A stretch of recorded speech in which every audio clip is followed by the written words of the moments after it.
来。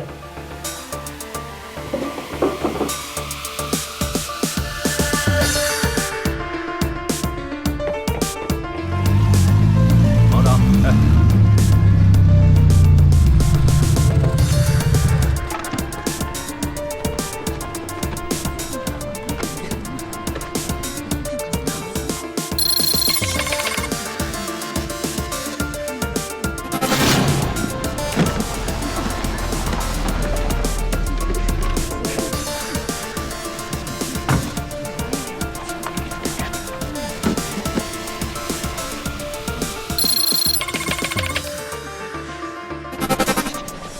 小朋友，这里可是封锁的案发现场啊！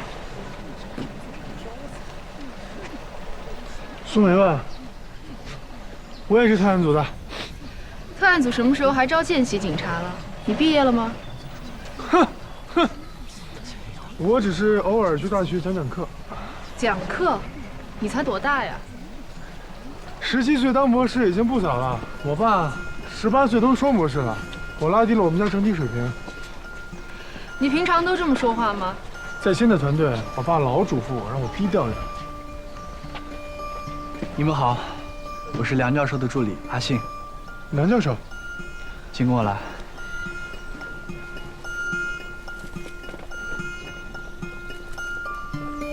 高斌。哎，你好。你好，你好。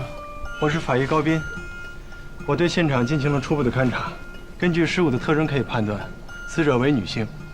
现在还没有办法确定死亡时间，因为现场发现了很多化学痕迹。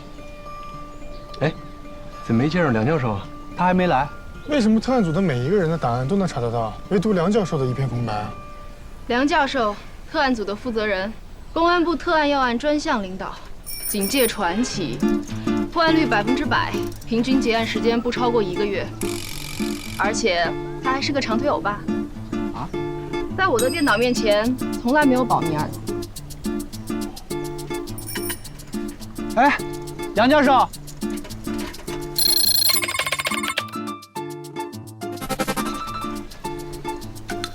现在有了。梁教授，哦，你是包斩，是，人称活骨梗。是，您是11年前维密大街抢劫案的专组负责人，我听过您的报告。 我的报告没有公开做过，我听的是录音。您最擅长的是对付有组织犯罪。擅长？我最擅长的是做饭，裁缝也是我的专业。你好，我是苏梅。5年前我见过你一回，那时候我还不是警察。梁教授。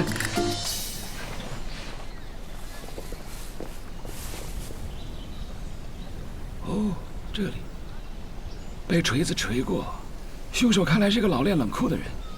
梁教授，我在受害人的骨头上发现了一些细小的痕迹，很奇怪，不像是金属利器造成的，更像是动物撕咬。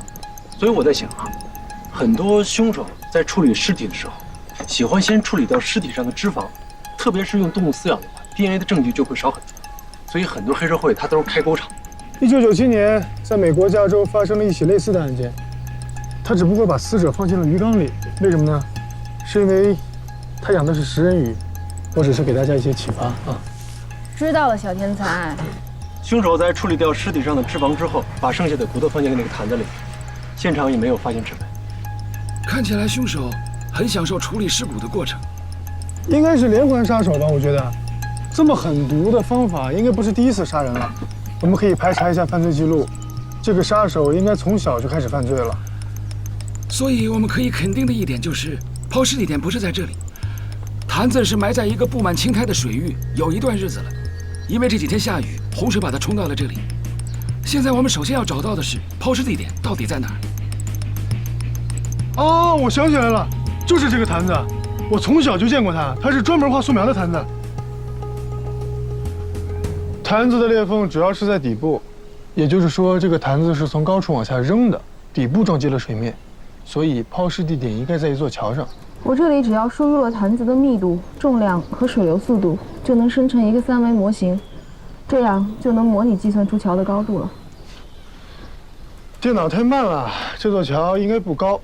哎，我跟你讲，如果以悉尼海港大桥为例，它的高度是52.4米，如果从这个高度往下跳，冲击力应该是2吨，哇，相当于跟一个90迈小汽车迎面相撞，什么概念？4肢要能连在一起都是万幸。你这样能算出来吗？我的脑子同时可以考虑2件事情，这样不耽误时间。2.5米。纠正一下，是2.56米。马上可以找桥梁施工图看一看。找到了。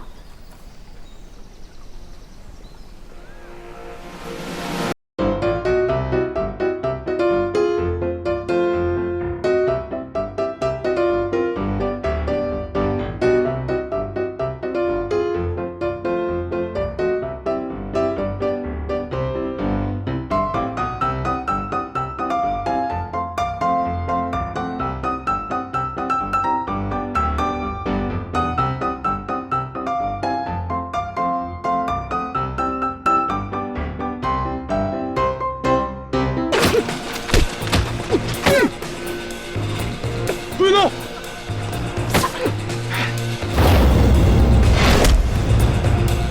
别动！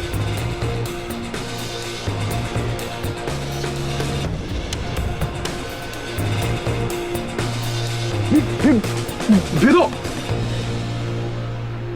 你别动了，再动就破坏现场了。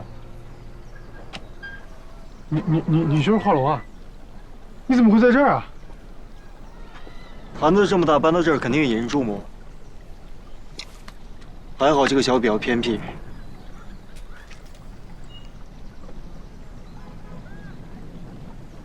我们已经找到了抛尸地点。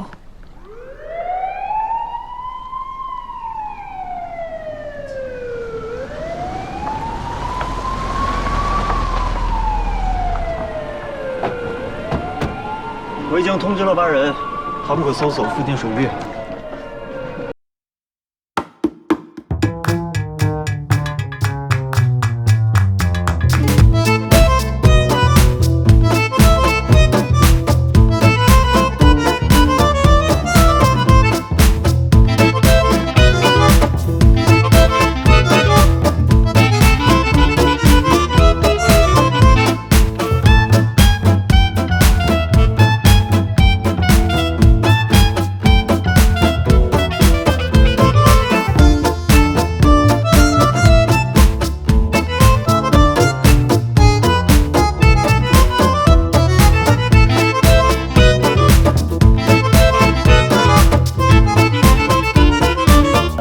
发现了一组奇怪的脚印。那不是很多小情侣约会吗？说不定鞋印是哪个小情侣留下的呢？小情侣站在石桥的护栏上，怎么了？泰坦尼克号的小情侣还站在甲板的护栏上呢，照样情意绵绵的。我跟你讲，越危险越刺激，就是有那种2个恋爱的人心跳加速的那种荷尔蒙分泌的感觉。我觉得我倒是有必要教教你该怎么说话了。你还是先教他怎么挨揍吧。你也不差呀。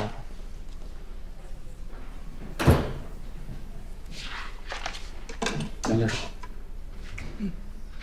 我们调取了当地警局的报案记录，年龄为20岁左右的失踪女性，近期就有一例。通过对比 DNA， 我们确认了尸骨的身份，死者名叫莫非，2周之前失踪。失踪之前，曾经在镇上最大的一家画廊学画。哎，还挺漂亮的。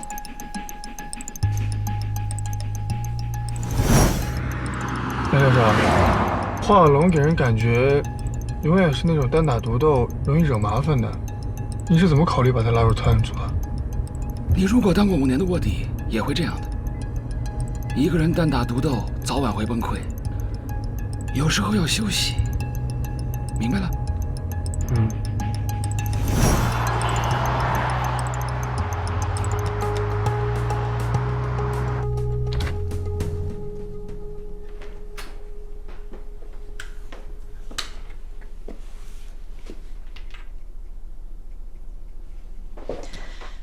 没有撬锁的痕迹，也就是说，莫非在听到敲门声后是主动来开门的。开门之后，有个男人跟了进来。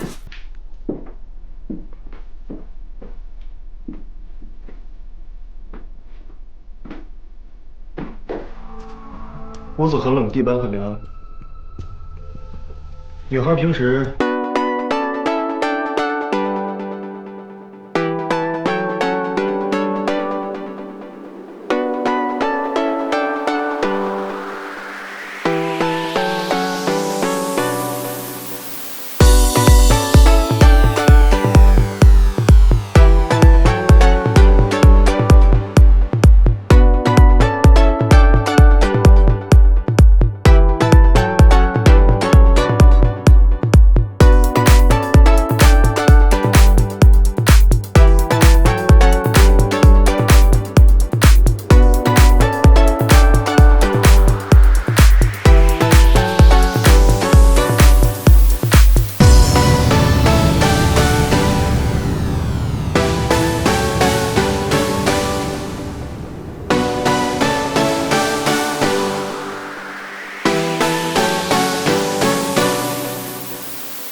起到的重要作用。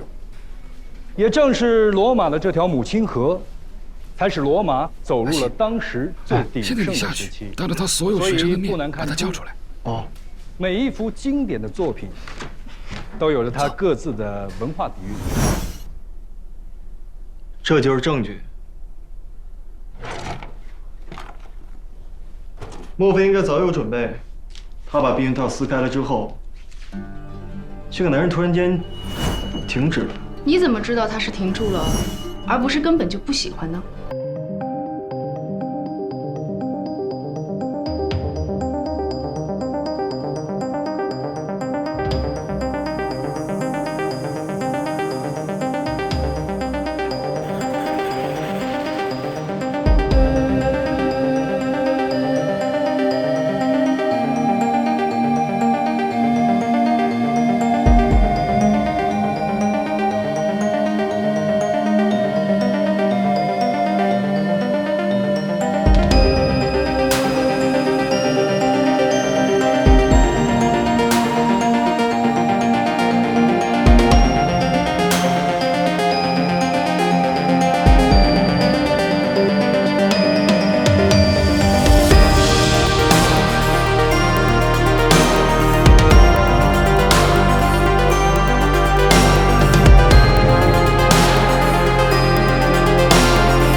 没错，是我。那么莫非是你的小女朋友吗？我们不是你说的那个关系，我们仅仅是师徒关系。我们调查了莫非的社交网络，一共有172条未公开的信息，68条跟你有关。你的画作出现了32次，你跟我讲你跟他只是师徒关系。学生里头啊，有不少女孩迷恋我，这很正常。莫非失踪那天，也就是3月17日，你在哪里？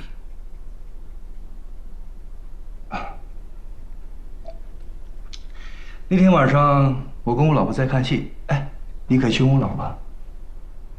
17号，那天我跟麦西去看话剧了。你们看的什么剧啊？罗伊跟马拉。不过我们岁数大了，也就不再相信这些美丽的谎言了。经常去看话剧吗？没事儿的时候就会去看。你们那天是几点结束的？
把一个根本就不喜欢的宣传册放在家里边，是摆给我们看了吗？这个李峰和她老公有一双一模一样的拖鞋，李峰的那双破损很严重，但是麦西的很新。由此可以证明麦西她不经常回家，两个人在分居冷战。莫非的出租屋隔音并不好。那天我询问了他的邻居，他失踪那天他们并没有听到任何的尖叫声，所以我认为熟人犯案的可能性会比较大。画廊的邻居告诉我们，画廊根本就不赚钱，而且教学也没有利润的。麦西主要靠老婆养活，老婆家里很有钱，他是个上门女婿。这个麦西呢，平时赚不到什么钱，生活压力很大，所以在小女生身上找到了自信，结果被小女生纠缠上了，怕得不到老婆的财产，所以就对小女生下了手。好，说到物证啊，我觉得有个地方很奇怪。麦西戴的戒指非常旧，但他老婆戴的戒指却是很新的，款式一样，新旧不同，记下这一点。教授，这是墨菲的出租屋提取的指纹跟麦西的指纹对比结果，还有这一张，是石桥上的脚印儿跟麦西的对比结果。把麦西找来吧，跟他好好聊聊。喂，啊？石桥下又发现了另一具尸骨。可以判断凶手是同一个人。查到凶手进入的方法了吗？还没有，他骨头上这些齿痕真的非常诡异。受害者身份呢？还在查，我们只知道她是女性，20多岁，死亡时间应该是在1年左右。查一下警局失踪人口记录。好的。这次的衣服也是红色吗？对，的确有调查表明，女性受害者穿红色衣服的比例比较高。为什么呢？红色会引起别人的注意，还有最重要的一点就是，可以引发男人的性欲。就一个颜色，不至于吧？当然至于了，曾经有人做过实验，好吗？红色，凡是运动员穿上，都会引起他的生理机能和荷尔蒙水平。难道会变娘吗？会变得有攻击性。其实性欲和攻击性是一回事儿，这不是我说的，这是弗洛伊德说的。哎，注意一下啊，这次尸体的处理方法没有上次娴熟。这一次的凶手可能是个初犯。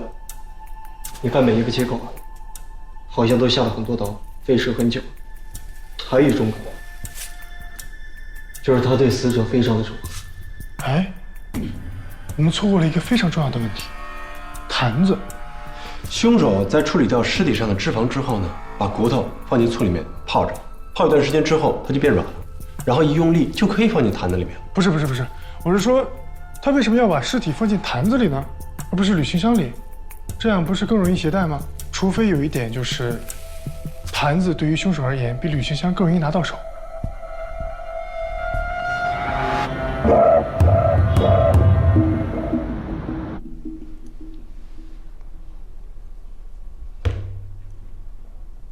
眼熟吗？眼熟，以前我有个一模一样的。承认了。承认什么？我们在案发现场发现这个坛子是你的吧？像这种坛子，在我们那儿随处可见。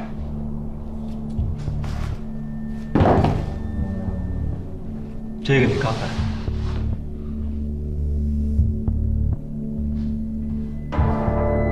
这算是物归原主吗？那个女孩死了，这个定情信物当然是归你了。警官，你可以随便打听，我们俩确实没什么。他来我的花园学画画，我们就是师徒关系。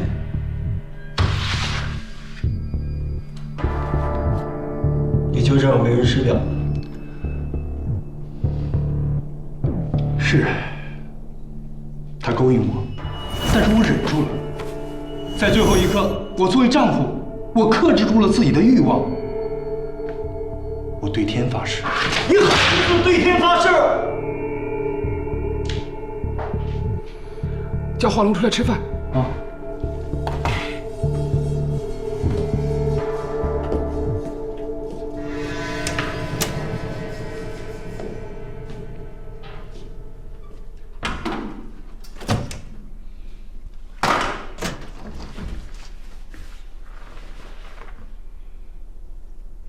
炸一下是 OK 的，但是你不能比对方还暴躁啊！吃饭吗？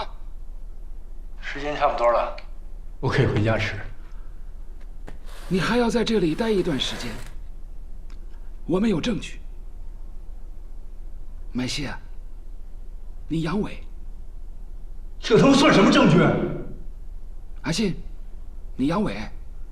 没有啊，这是一个正常男人的反应。你刚才那个答复，正好告诉我，你心里已经默认了。我说过了，我跟他没什么。撕开了，又不用，这是为什么？你不行了。根本不是我撕开的，我不想跟他有什么。不是你不想。是你不行。那个小女生想征服她的老师，但是你又视而不见。他还以为自己长得不够漂亮，他给自己最后一个机会，就去偷了你的画。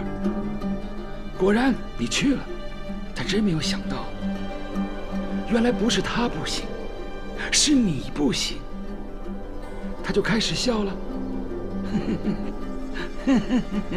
而他的嘲笑却激怒了你，你一怒之下杀了他。我是不行可以了吗？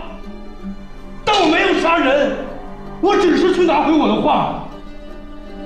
我告诉你，你来选，要么我把你那些通奸的证据公诸于世，要么你就乖乖的待在这里，坦白从宽。你抓不到我的证据的。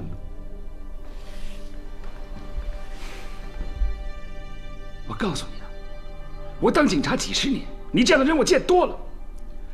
表面上长得风流倜傥，在我眼里，你就像塞住的马桶。你这种案子已经不多了，洗干净屁股坐牢吧。好吧，人是我杀的。看到差距了吗？你是说我和你的吗？我长时间失眠，后来发展成了梦游。1个星期以前，就是下雨那天，我发现醒来，自己在桥上。麦西的梦游症是3年前开始接受治疗的，可是要知道，梦游症是从小才能得的病。3年前在麦生身上发生了什么让他无法接受的事情？这个我查了一下，3年前有一个叫赵芊芊的女孩，她也失踪了，而且她也曾在麦西的画廊里学过画。我们查过所有失踪的案子了，没有找到这个。因为这个案子之后被撤销了，系统更新之后就查不到了。我也查的是3年前的档案备份。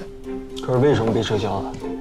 因为赵芊芊被找到了，她在报案后的第4天给她的家人发了信息，也发了照片，所以她的家人就撤案了。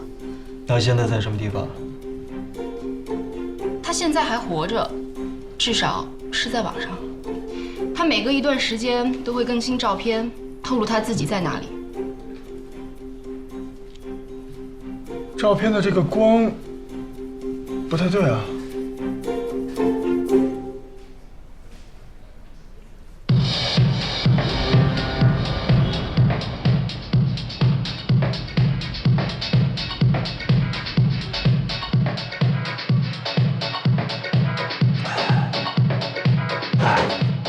我们为什么要来这种地方？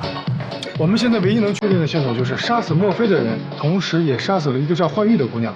幻玉就是我们发现的第2个死者。这里就是幻玉生前工作的地方。帅哥，我们聊聊吧。我吗？对啊，就是你啊。叫什么名字啊？做什么工作的？啊，你好，我是。喂。你不先跟他们做榜样啊？怎么逃得出来信息啊？行吧。哦，有空吗？有啊。走。走吧。带谁去啊？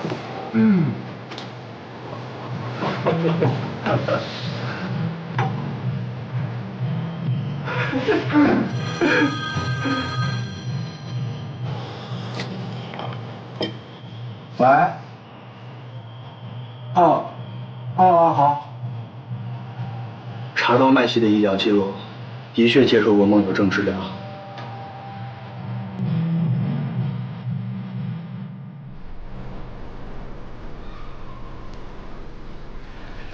你们昨晚去酒吧，查到什么了吗？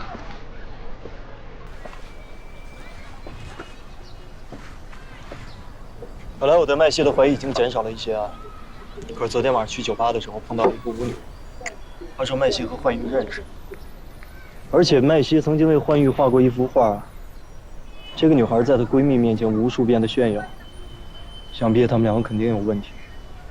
那1年前幻玉失踪的时候，警方就应该排查到麦西了。当时她有一个非常坚定的不在场理由，就是他当时和他老婆在韩国旅行，这一点酒店也可以证明。那现在你是更加怀疑麦西，还是相反？如果那天他梦游从这个桥上摔了下去，而且又是这个时间的话，我相信桥上一定有目击证人。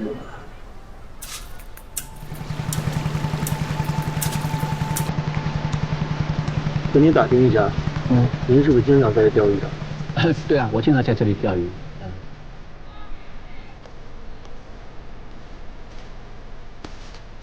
哦，警察大哥，我钓鱼你也要管的？我听附近的渔友们说呀，你每天早上都在这个地方钓鱼。对。 24号早上5点，这里有什么动静吗？24号5、6点桥上。那天下着雨，这里有人跳河吗？哦，你这样一说，我想起来了。那天呢，我在这里钓鱼，那边桥上那边附近砰一声响，然后一个男人呢从桥上跳了下来，我以为他想自杀，我刚想去救他呢，他在水里面扑腾了几下，直接又上来了一个。是他吗？对，就是他。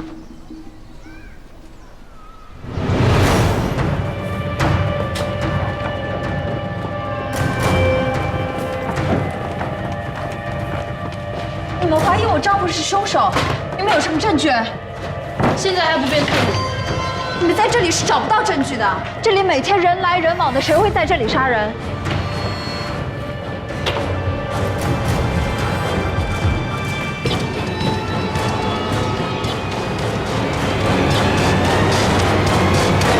赵芊芊，还记得她吗？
每个人内心恐惧的食物都不一样，这要看他以往的经历了。莫非和幻玉尸骨上的咬痕，会不会是老鼠造成的？从咬痕的深度和长度看，动物的体型应该更大一些。老鼠啃咬尸体，至少是一大群啊！别说画廊里没有老鼠，还养了很多猫啊。那个画家不像是爱猫的人。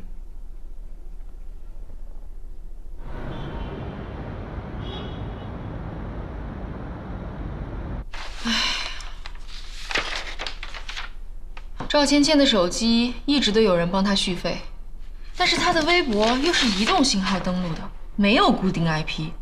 唯一可以确定的是，她是在这个小镇登录的。那个画廊里除了有几部恐怖的画之外，没有任何线索了。现在能撬开她嘴的人，也只有赵芊芊了。赵芊芊的失踪案在这个小镇还挺受关注的，很多人去她的微博下面留言。 但是最值得关注的是，有人提到她曾经怀过孕。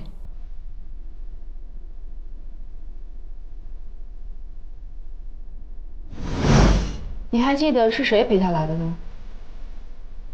哦，我记起来了，她身边还有一个男的，这个女的和那个男的还吵了一架。是他吗？ 这时间这么久了，我也记不清。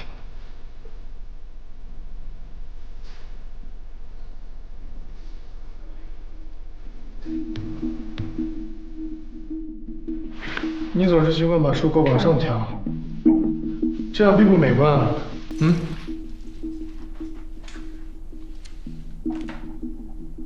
说说孩子吧。赵芊芊是怀了我的孩子。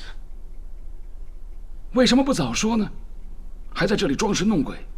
我不说是因为你没法舔着脸说。那个女的缠着我，用死来逼我离婚，而我又不能离婚，因为我得靠我媳妇儿养活。如果有你说的这么简单，很复杂吗？我也以为很复杂，但是我错了。你只不过是一个常见的小三儿逼着上位的男人，想要杀人灭口。没那么简单。我的确一开始是想毁掉孩子。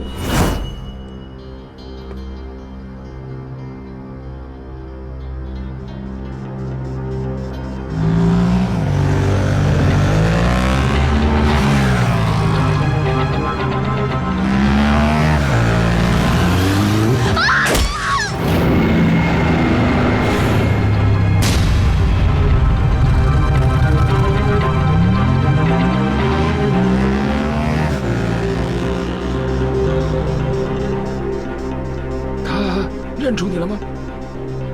摩托车是借的，但是我真的没想杀他。后来，我又开着车回到了那个地方，想接他去医院。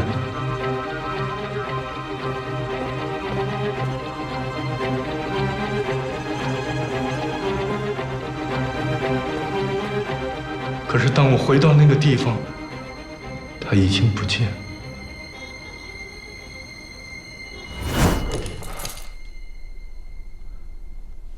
一开始，我还以为他被别人救了，但是自此之后，他就失去了联系。过了很长一段时间，我收到他的信息。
冠玉和你是什么时候认识的？很长一段时间，我必须每天喝醉才能睡着。冠玉，自然是在酒吧里认识的。我在他那儿住了几个月，有他在的时候，就不会有什么恐怖的事情发生。但是我也不知道为什么，后来他也失踪了。那你老婆知道你和别的女人的事吗？我怎么知道？我们一直分居。这3年来，你有没有见过赵芊芊？你觉得她还活着？也不是没有这种可能。她一定是死了。那个石桥，就是我们经常约会的地方。我不止一次在石桥上醒来。赵芊芊，他要掐死我，他变成了厉鬼，他肯定不会放过我。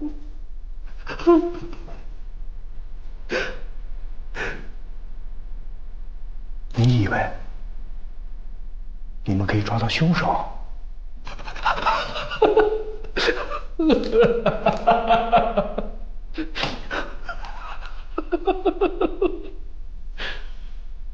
你们面对的根本就不是人。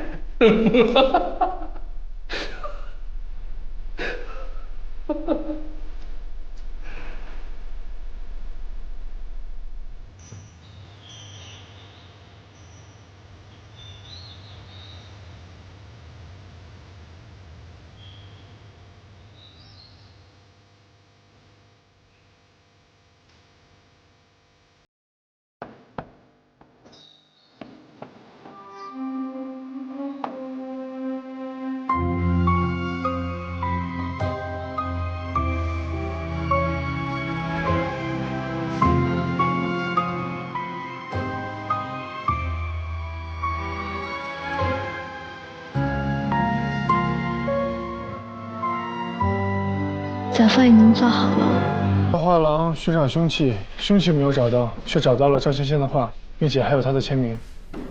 之前我看过她的微博，她画的每一幅画作都会上传上去，而且都会有她自己的签名。颜料还没有干透，看来是刚画好没有几天啊。赵芊芊的画工不错，并且她从小就开创了自己的风格。她最擅长的是用油布的纹路和酷笔划过，并且她最喜欢用色块和小色点。这画里的女孩应该也是赵芊芊吧？她手上这根手链，在她的微博里出现过。可是这画为什么会出现在画廊里边？她还活着？或者说是有人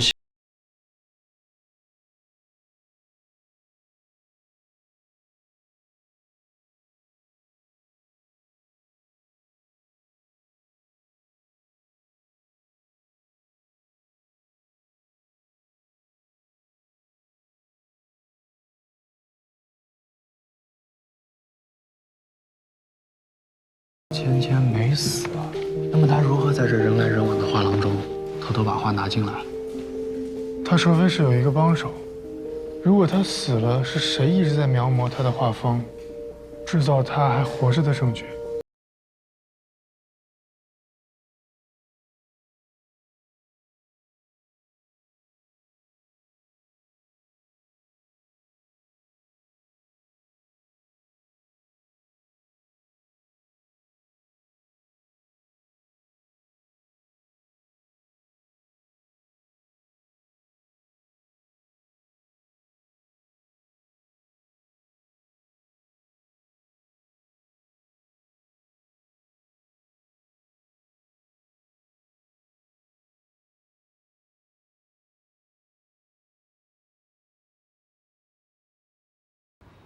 喂，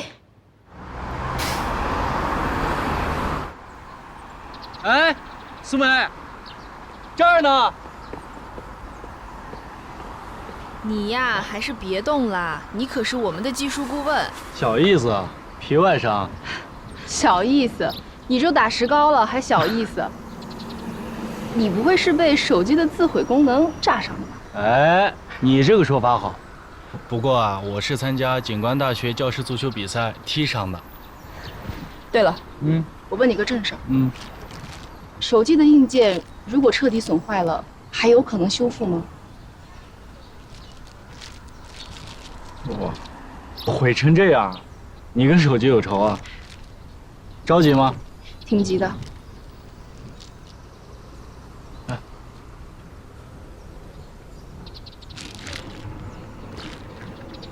你干嘛？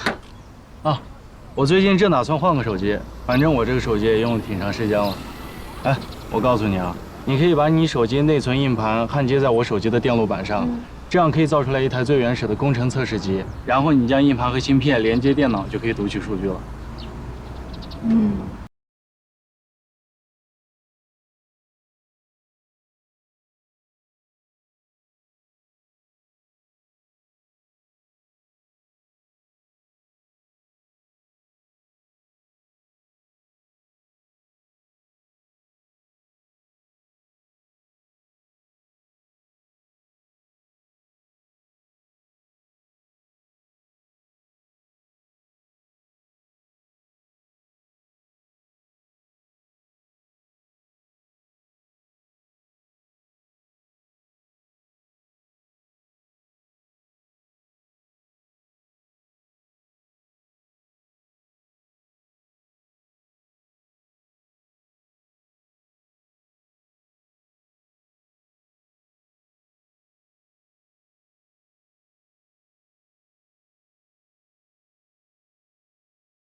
他在河边画花。你是看到他本人，还是看到那幅画？画花。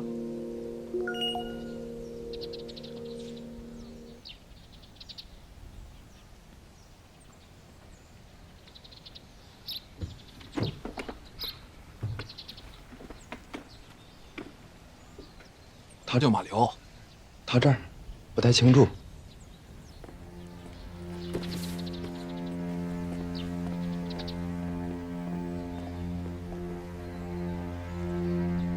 如果赵芊芊还活着，她现在应该在什么地方？我觉得他已经死了。如果他还活着，他为什么可以忍3年不露面啊？我也同意，赵芊芊已经死了。我觉得他已经死了。按照报复的逻辑，他第一个应该杀的人是李凤啊。他为什么要杀他呀？他和他老婆已经分居多年了，他的所有的心思不在他老婆身上，为什么杀？虽然他们俩已经分居很久了，但是按照法律和婚姻的角度，李凤还是他们俩最大的阻碍。手机的数据已经恢复了，这个照片确实是赵芊芊本人，但是拍摄时间是3年前，这说明有人拿赵芊芊的图片吓唬麦西。可是他想要达到的目的是什么？李凤，她想警告她的男人，不要再出去乱搞。可是我们之前很早调查过李凤，她有不在场证明啊。这个我知道，焕玉失踪的时候，她在韩国整形，而莫非失踪的时候，她又在看戏剧演出。但是每一次她都有这么确凿的不在场证明，是不是太巧了？哎，还有一种可能，李凤身边有一个第三者，暗恋李凤，一直默默地帮李凤杀小三。你们看过《白夜行》吧？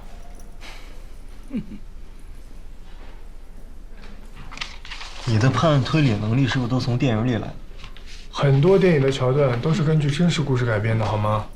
杨教授，你不说点什么吗？苏梅，你的车在磨合期吗？是啊，新车在磨合期。知不知道暴力磨合，就是在磨合期的时候让火花塞和气缸壁强力磨合，虽然价钱有些昂贵，但是很有效。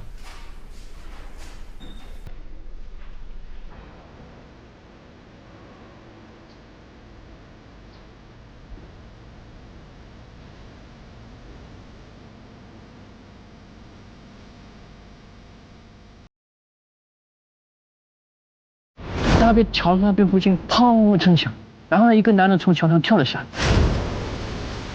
不要开枪！不要开枪！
我们这种小店啊，这种轮胎不多，得有人订我才进货。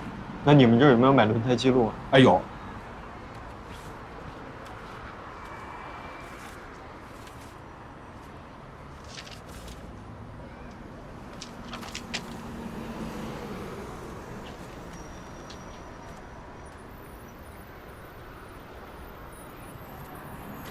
是他吗？不是。啊，对，就是他。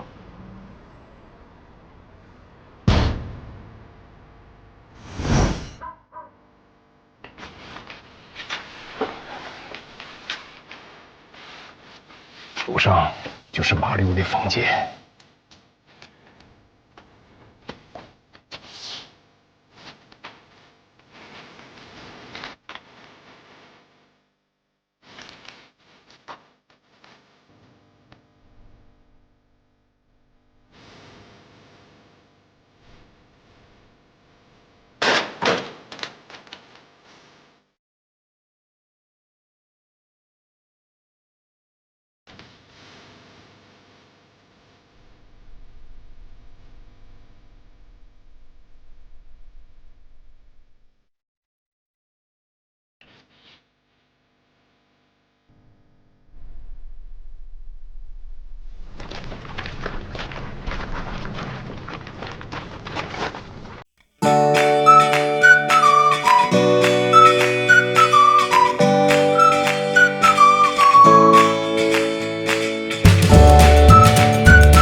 看，他已经半年多没住这儿了，估计是有其他藏身处。好，知道。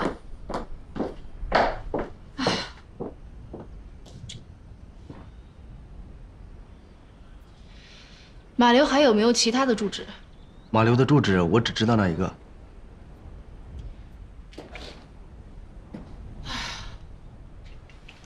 你怎么还有心思逗猫啊？我没有逗猫。那你在干嘛？这毛笔上的毛有一种独特的香味，如果我没有猜错的话，应该是老鼠毛。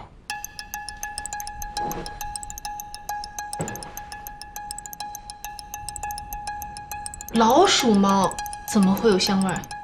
有一种老鼠叫麝香鼠，产于北美洲，体型比正常的老鼠大几倍，而且毛还很长。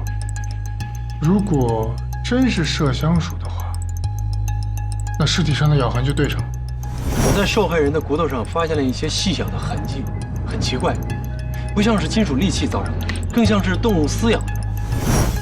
哎，马流一直做毛笔吗？你看，一个一直活在一堆老鼠中间的人。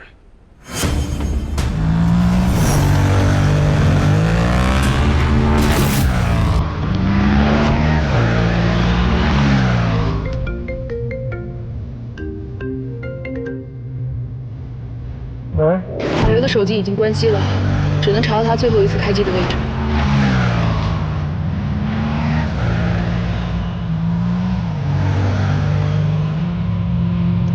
不过这个范围还是太大了。你还记得那幅画吗？画上赵欣欣在河边，那是水仙花。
我到了，这里有装老鼠的笼子。你小心点啊！我马上到了，跑路也快了。嗯，好。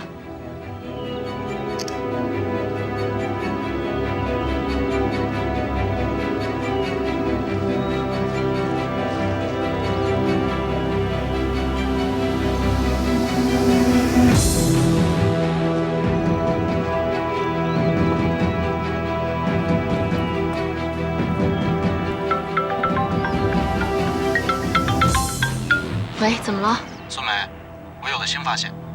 我刚刚分析手机的时候，截获了一条信息，我觉得应该很关键。好。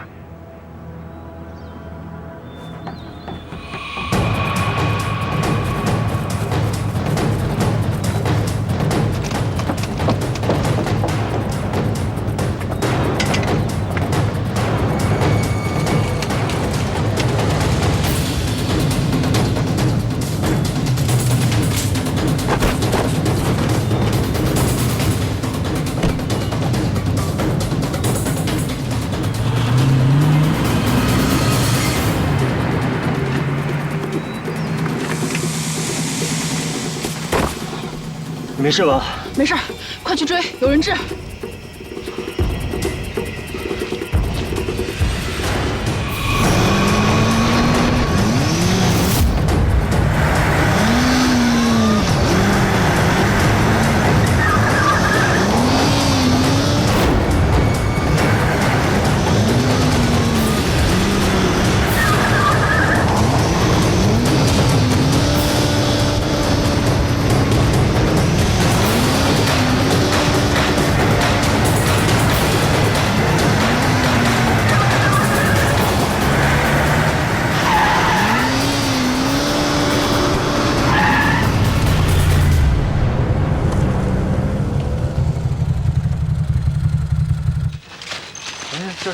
这跑了。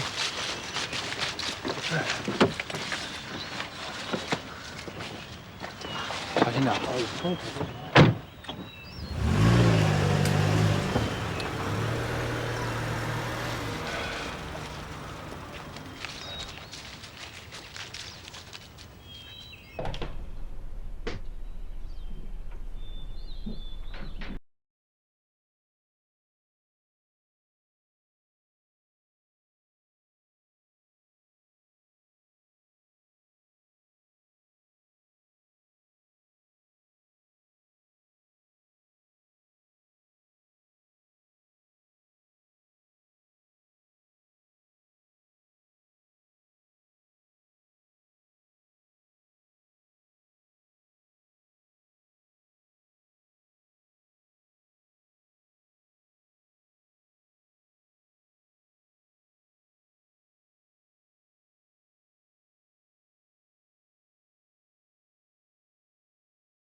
马良！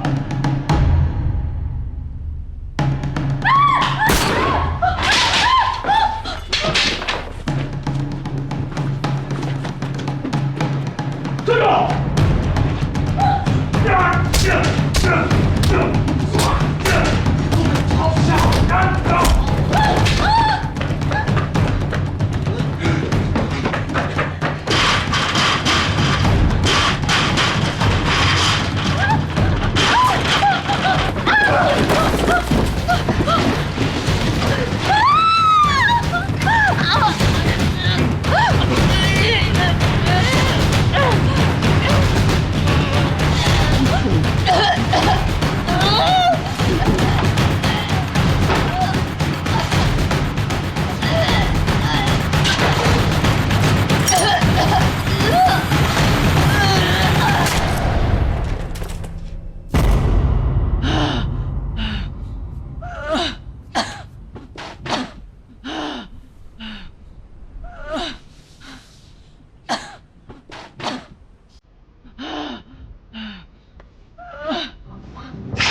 马六跟发了疯一样，报了一句干尸，还说要结婚，说要让我当他的见证人。我跟他说，让他看清楚，赵芊芊已经死了。你怎么会出现在画廊？我去替我的丈夫拿一些帮助睡眠的药，我怕他在监狱里休息不好。你当初没有发现马流有什么不对劲吗？其实有点发现了，只是他是我的远房亲戚，我要给他一口饭吃。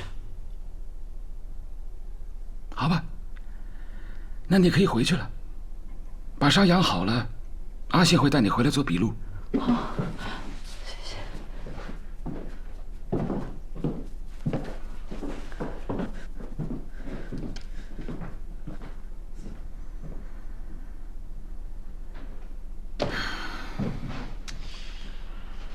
教授，马流一直用赵芊芊的手机给他自己发微信，还幻想着赵芊芊活着，跟自己交流。你觉得故事圆的怎么样？那我先回去了。需要我送你回去吗？不用，谢谢。好。他太想补齐所有的窟窿，做的太多了。可能是想保护自己的丈夫吧。I don't ever slow up, no I don't take shit. I got no love for the fakeness. If you wanna play tough and wanna hate this, I'll always show up. I don't ever slow up, no I don't take shit. I got no love for the fakeness. If you wanna play tough and wanna hate this, I'll always show up and make a statement. I don't ever slow up, no I don't take shit. I got no love for the fakeness. If you wanna play tough and wanna hate this, I'll always show up and make a statement. Everything I do so instinctive and so passionate. Every word I move so descriptive like an adjective. I got a vendetta against people who patented being negative when you should be getting after it. I got facts over tracks, this and that. Spitting slow, spitting fast. I could roast, I could gas. Think I'm okay at last, but I don't know if that can erase all the past. And the pettiness, a reflection of the emptiness. Hilarious, you think you're worth my time, you're delirious. Mysterious, because you hide behind a fake exterior. Inferior, you know I'll always be a bit superior. Get off of me, this ain't no humble brag. I want you to hear words, you can say them back. I want you to feel free from the chains at last, and to believe in what you got, it was built to last, yeah. Now that I've been put through hell, I never got anyone. 案子不是结了吗？看起来是。看起来有一个其貌不扬、平时不会被任何人关注的一个男孩子，有一天遇到了一个非常善良的女孩子，刹那之间，爱情产生了，魔鬼也出现了。他为什么要放弃麦西呢？应该直接干掉麦西才对啊。等等，马流显然是不喜欢红色的，可是为什么他会让幻玉和墨菲同时换上红？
环境就是这样的，向来有些严肃啊。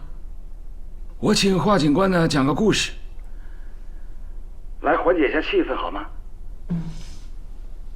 一个男人的情人怀孕了，他这个情人用肚子里面的孩子威胁这个男人，想要跟他结婚，但是这个男人担心他老婆还有身边的朋友知道，所以把他约到了荒郊野外，想要骑摩托车把这个孩子撞掉。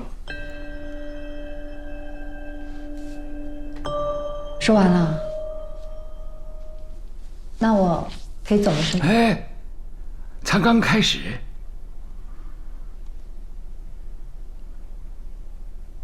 但是她老公万万没有想到，他老婆竟然在后面跟着他，而且呢，把这个情人给救下来了。但是老婆突然发现这个情人认出了老公，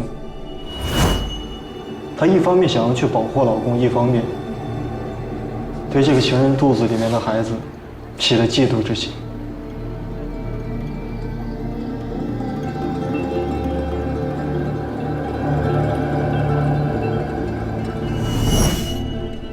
麦太太，如果是你，你会怎么选择？救人。可是，在我的故事里边啊，他的老婆是起了杀人之心。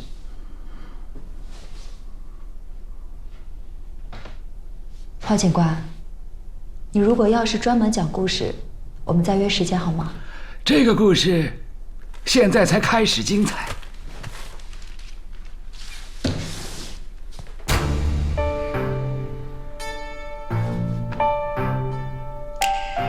老婆到了桥上，想要把这个情人从10几米高的桥上推下去。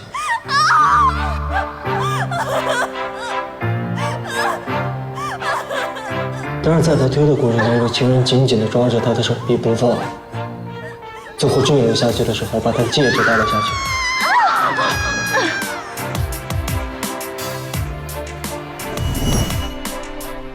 老婆到了坠尸的地方去找这枚戒指，可是没有找到。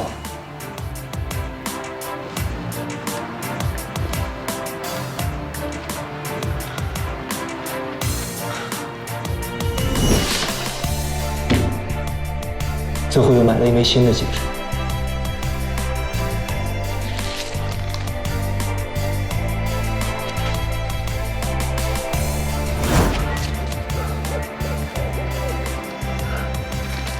在这儿呢，我找到了。是。麻烦你帮我看一下，款式是不是一模一样？但是你不能拿走，因为上面有赵芊芊的血迹。好了好了，故事我来继续讲好吗？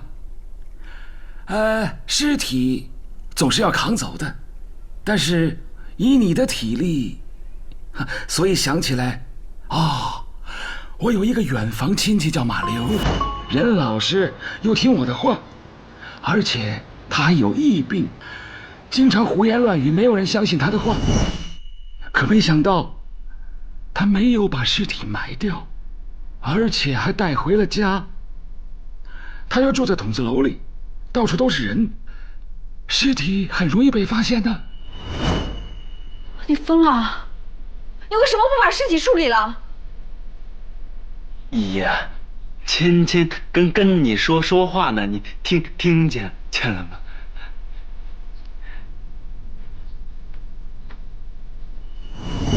赵芊芊，这个名字你不陌生吧？你扮演她很久了。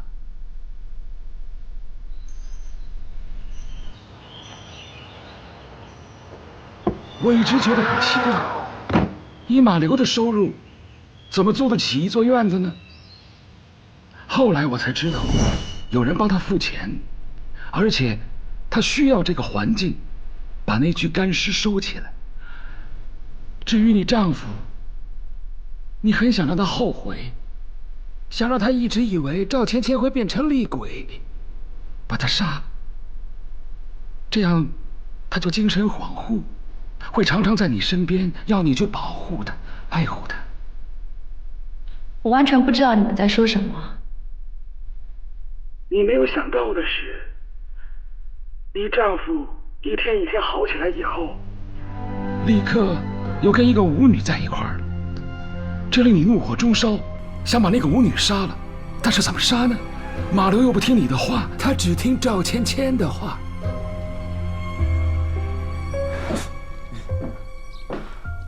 马六，爷，钱不见了。你是不是做什么事情惹他生气了？没有。别哭啊！你别哭。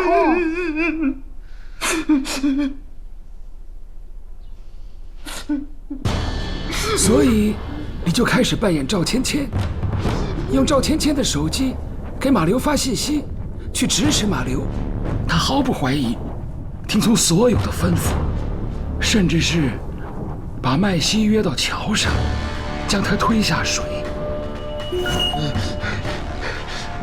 爷，芊给我发消息，他说他恨一个舞女。那你知道该怎么做了？也许只有这么做，他才有可能回来。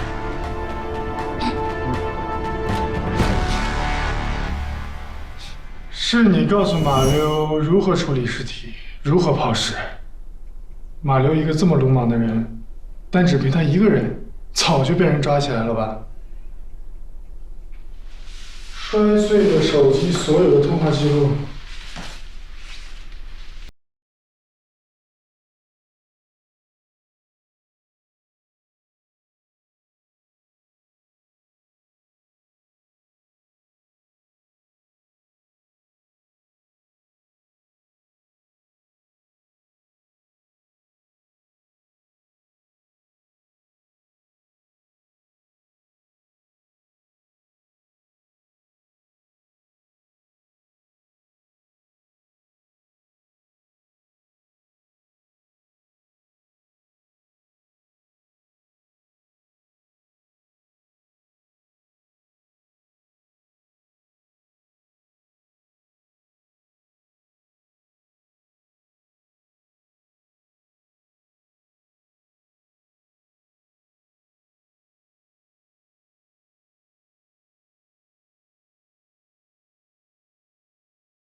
我没有给他生过一个孩子。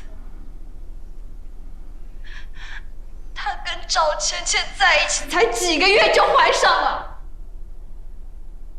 那个时候他还天天陪着他，还教他什么水仙花，真够恶心的。你心里很清楚，你丈夫是不能生孩子的，对吗？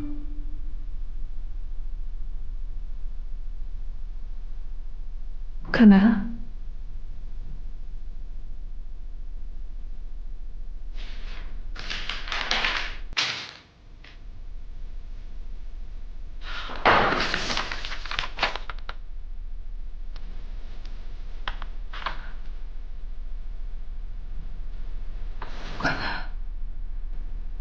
不可能是马六的，不可能。你发现你丈夫不爱你，甚至于去看话剧的那天晚上，他都约了莫非。所以，你想把莫非也给杀掉？你让马流去杀他，却没想到那天晚上，麦西去偷了这幅画。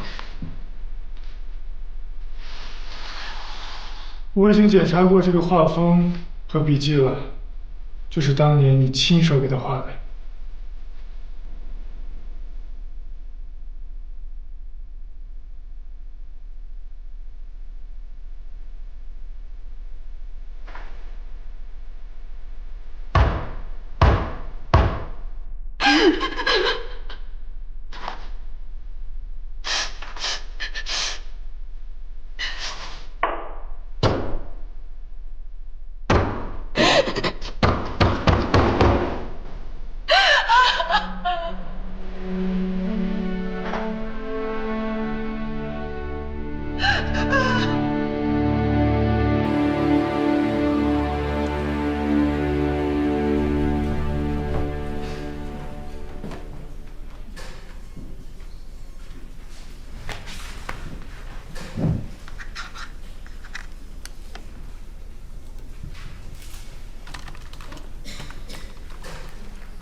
哎，素梅来了，坐。哎，你看这个水仙花可算是开花了，这是新生的意思吗？它的花语从来不是为了新生，而是为了爱情，不计回报的牺牲。